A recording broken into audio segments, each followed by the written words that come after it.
मयूर कुलकर्णी या यूट्यूब चॅनलमध्ये आपल्या सर्वांचे स्वागत आहे. ओम नमो भगवते वासुदेवाय. श्री अधिक मास महात्म्य अध्याय 8. श्री गणेशाय नमः. नमो गणेशा गौरी नंदना. तुझ्या कृपेने विघ्ने नाना, टिकाव त्यांचा तो लागेना. दूर होती क्षणमात्रे तुझे नाम विघ्नहर.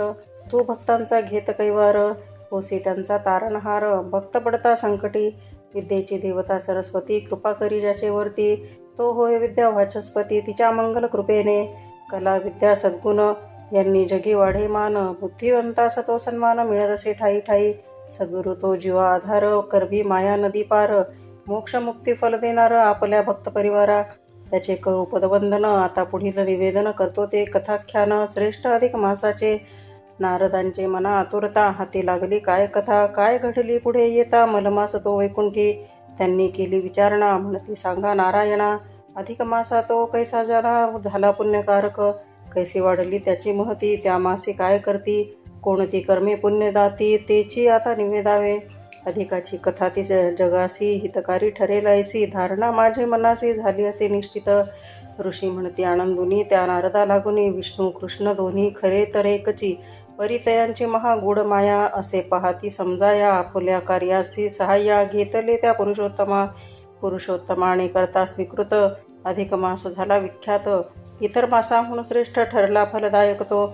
उच्चता लाभता मलमासास, आनंद झाला श्री विष्णूस.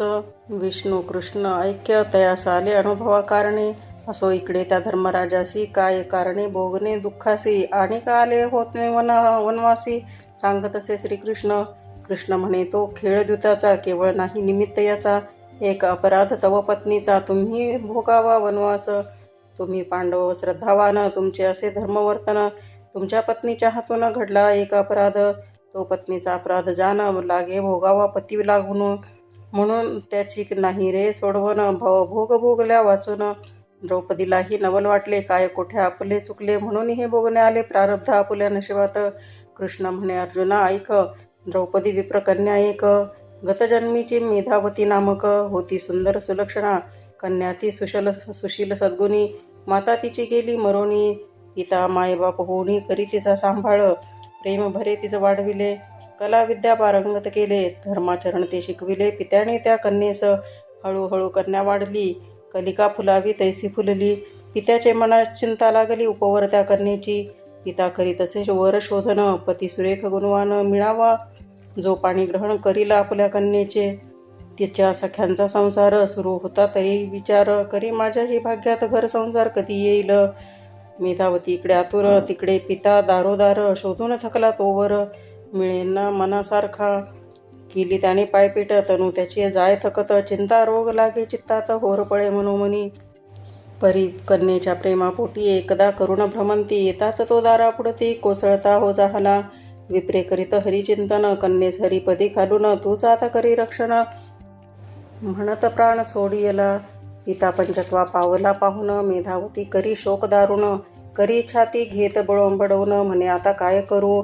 कवटाळून पित्याचे कलेवर, हंबरडा फोडला शोकपर. म्हणे बाबा पाण्याची धार, तेही नाही घेतली. माझ्या चिंतेने आयुष्यभर तुम्हा जाळले वरचेवर. आता खरेची चितेवर आले की हो ठेवणे. माता गेली आधीच सोडून, आता तुम्ही गेला निघून. मी पोरकी अनाथ होऊन, सांगा आता कशी जगू.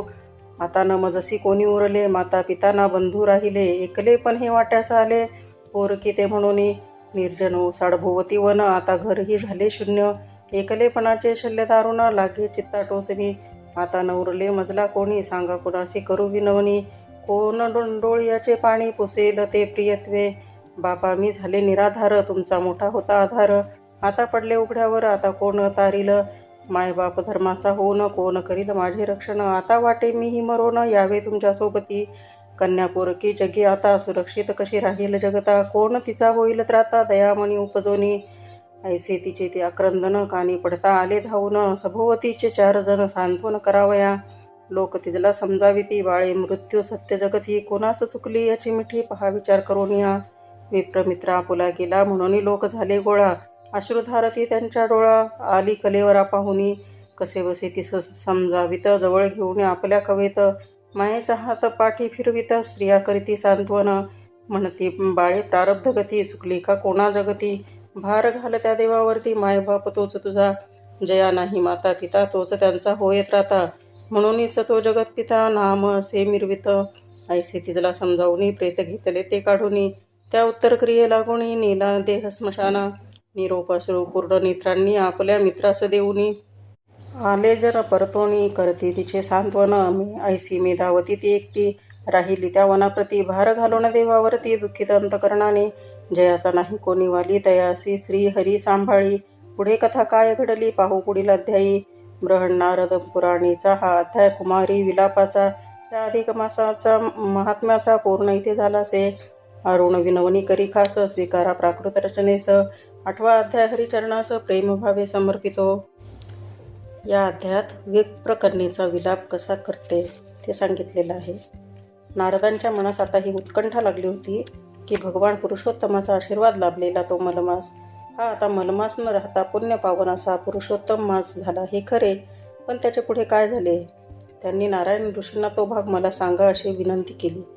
त्यावर नारायण ऋषी हे नारदास म्हणाले की बाबा नारदा, मी तुला मागे सांगितले आहे की जेव्हा युधिष्ठिराने आम्हा पांडवांना हा असा वनवास का भोगावा लागतोय अशी कृष्णास विचारणा केली, तेव्हा कृष्णाने त्यांना सांगितले की तुमच्या हातून पुरुषोत्तम मासाची उपासना घडलेली नाही, उलट तुमच्या पत्नीच्या हातून गतजन्मी ह्या मासाची हिटाळणी झाली आहे, अवहेलना झाली, त्याची शिक्षा म्हणून हे वनवास भोगणे तुमच्या नशिबी आले आहे. तेव्हा द्रौपदीसह सर्वांनाच असा प्रश्न पडला की द्रौपदीच्या हातून असा काय आणि कोणता अपराध घडला. तेव्हा त्याच्या प्रश्नाचे उत्तर देताना कृष्णाने त्यांना सांगितलं की ही द्रौपदी गतजन्मी एका मेधावी नावाच्या ब्राह्मणाची कन्या होती. तिचे नाव मेधावती. ती लहानपणीच आपल्या मातृसुखाला वंचित झाली. पित्यानेच माता आणि पिता ह्या दोन्ही भूमिका बजावत तिचे पालनपोषण करून तिला लहानाची मोठी केली. ती सुंदर, सुशील आणि सद्गुणी कन्या वयात येताच तिच्या वृद्ध पित्यास तिच्या विवाहाची चिंता लागली. एकदा अशीच दूरवरची वर संशोधनाचे पायपीट करून तो दमून भागून घरी येत असताना त्याच्या अंगात ताप भरला. तो कसाबसा आपल्या घराजवळ आला आणि तिथेच कोसळला. आपल्या लेकीची चिंता, लग्नाची चिंता करत त्याने प्राण सोडला. आपल्या पित्यास ते तसे मृत झालेले पाहून ती मेधावती कन्या दारुण शोक करू लागली.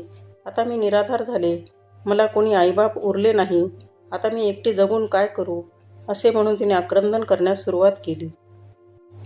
तिचा तो विलाप ऐकून भोवतीची 4 माणसे गोळा झाली. आपला मित्र गेल्याचे त्यांनाही दुःख झाले. त्यांनी कशीबशी मेधावतीची समजूत काढून त्याचे प्रेत ताब्यात घेतले. स्मशानी नेऊन त्याचे अंत्यसंस्कार केले.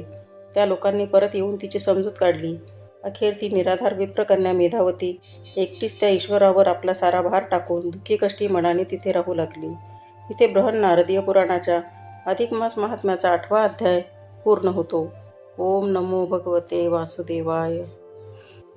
नमस्कार श्रोते हो, आपल्याला या अधिक मासाचे महात्म्य अध्याय कसे वाटत आहे ते मला कमेंट बॉक्समध्ये कळवा आणि आवडले असल्यास लाईक, शेअर आणि सबस्क्राईब करा. नमस्कार.